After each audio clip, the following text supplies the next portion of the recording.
I am the night. What's up, geeks, nerds, and all that line between? I am Batman. Just joking, it's me, just a common fan, back with another comic review, preview, spotlight, coverage, I don't know. Today is July 4th, that's right, I'm recording this on July 4th. I'm doing my best to get it up today, and today is a day. No, not the day for fireworks. No, not a day for hamburgers and hot dogs, picnics and water slides. Today is the day that we celebrate the most iconic wedding in the history of comic books, with comics two most iconic characters possibly of all time. We are looking at the wedding of the Bat, the Cat. Bruce Wayne finally locked it down and put a ring on it. Here we have Batman and Catwoman in Batman issue 50, the wedding issue. I did pick this up today because how can you not? It's iconic, right? The Bat and the Cat finally actually tying the knot. Or will they? This book is beautiful. I'm not going to spoil too much here for you. You're going to find, number one, there's a commercial in here for Snickers featuring Batman, Damian, and the Joker. You can probably find this online somewhere if you want to read it. I thought it was hilarious. It's no spoilers. It has nothing to do with the wedding issue, which I thought it did when I first read it. But it doesn't have anything to do with the wedding issue. But I just thought it was really funny that this little girl, that Joker's going crazy, and this little girl offers Joker a Snickers bar, and there's a line where Batman tells Damian, "Sorry you didn't get to punch anybody. How about a balloon animal?" That's hilarious. But if you don't want this book spoiled, then stop the video now, pause it, bookmark it, come back to it, because I'm going to talk about what goes on in this issue now. So if you don't want it spoiled for you, you might want to hit pause, go buy the book, read it, and then come back. All right, I warned you. So, the book is really awesome. It starts off with Batman and Catwoman catching a couple of low-level villains, throwing them back into Arkham. One of them is Kite Man, which Kite Man has a really good reworked origin story. So I'm kind of weird that they just threw him away here as a throwaway character. There's also a couple of other characters in here, and then in between the actual comic, you get Batman and Catwoman talking to each other. And this artwork is really beautiful. It's done by many different artists, and they're all credited in the back of the issue on the invitation. To show you that here. So all of these artists, took part in this amazing issue. And so there's a lot of commercials in here for Superman, like a lot of advertising for Superman's new books that are coming out. But we have Batman and Catwoman, like I said, putting away some low-level villains into Arkham. Then they decide that they're going to get married on a rooftop at dawn. Batman's going to find the judge. They each are going to bring one witness, and then they're going to get married. And Catwoman thinks that's perfect. Yeah, she does say that. But we're treated to these awesome shots of Batman and Catwoman. I won't show them all to you because there's some really good ones in here. But just some really cool.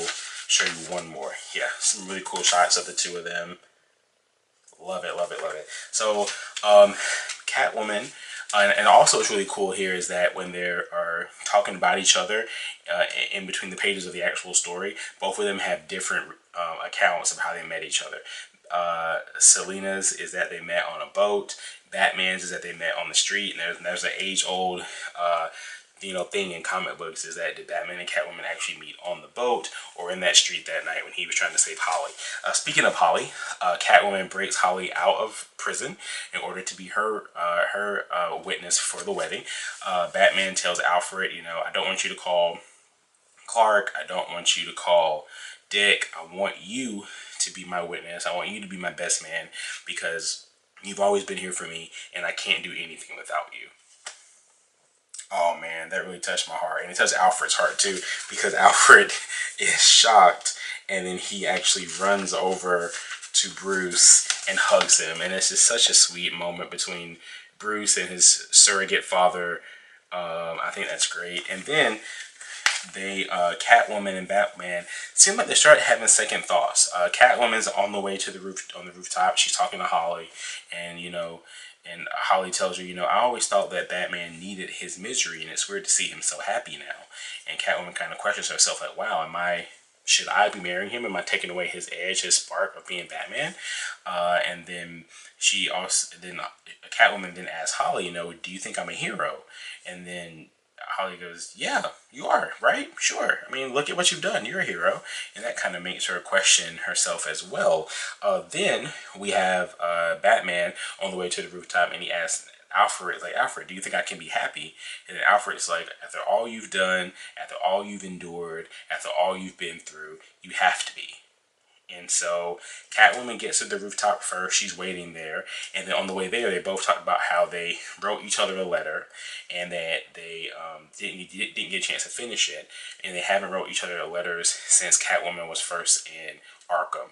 And so they really wanted to present these letters to each other whenever they got married. Catwoman's on the rooftop first. She forgets her letter back at the Wayne Manor. So she jumps off the rooftop to go get it.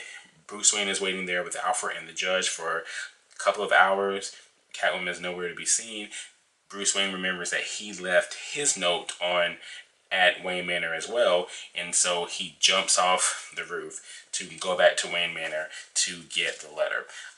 So it's kind of like, did they jump off the roofs to go get the letters that they wanted to present to each other, or did they jump off the roofs because they just didn't really want to be together? Maybe they were having second thoughts about this marriage, but they don't know that they're both going to end up back at the Wayne Manor. So I guess we'll see what happens there. And then it ends, unfortunately, not with a wedding, but with Holly going back to Arkham and pretty much saying all this information. She goes, she brought me back, locked me up, then she left alone. She's devastated but determined, as you said she'd be. I don't know about him. We left before I didn't see what he was. Do not worry, I know. He is what I have made him. And they were wondering, who is that talking? And then it shows the bat is broken. Holly goes back to the jailhouse to confront or to rat out to this crime syndicate here. I don't know if that's not the crime syndicate. I know who the crime syndicate is. Don't go crazy on me in the comments. I know who the crime syndicate is. I know this isn't the crime syndicate. I don't know if you want to call this the Injustice League. I mean, Lex Luthor isn't in there, but we got Sid, we got Hugo Strange, we got Bane, we got Joker, we got Riddler, we got a couple other people who unfortunately I don't know who they are. I think this is Squire, actually, isn't it? Squire from is that Squire? I don't know. But yeah, so unfortunately, we don't get an actual wedding. Bruce Wayne and Catwoman both leap off the roof to go back and get the letters that they left, and it ends there, and with Holly confronting this new group brought together by Bane. I'm kind of upset about this because this is billed as like an oversized book, an oversized issue, kind of like Action Comics 1000 and The Amazing Spider-Man 800, and I really thought we were going to get Batman and Catwoman's wedding. I knew something crazy was going to happen, but I really thought it was going to end with them exchanging vows, and so I'm very disappointed that I read this, I bought this, only to find out that I'm going to have to read the next couple of issues to see if they actually get married or not. Because now there's a whole new thing. Bane's involved, Joker, Riddler, all these people are involved. So, I don't know. It kind of makes me upset. I guess maybe they're going to lead up to maybe a cool battle, which I would like to see with Batman, Catwoman, Poison Ivy, Harley, Catwoman. Did I say Catwoman? Batman, Catwoman, Poison Ivy, Harley, maybe Holly on one side. And maybe Dick as well, maybe Robin or Damian, and against Bane, Joker, Riddler, Strange, all these other villains that we just saw in that last panel. But yeah, I'm a little disappointed. I was really excited about this issue and kind of bummed that Bat and Cat didn't actually exchange vows. But hey, tell me what you think. Number one, do you think I should dress this sharp for every video? Because I think I should. But number two, tell me if you're picking up Batman issue 50 today in the comments down below. And while you're there, why don't you hit that subscribe button, that like button, and hit that bell notification so you can be sure to be notified of all my new videos as they come, as I cover video games, collectibles, comics, all kinds of stuff here on this channel. I think this issue was pretty good. I like the fact that the note that they were writing to each other ends up being the dialogue that you see in between the actual story. So that was pretty cool. But I'm kind of a little bit underwhelmed by this issue. But hey, what do I know? I'm just a common fan.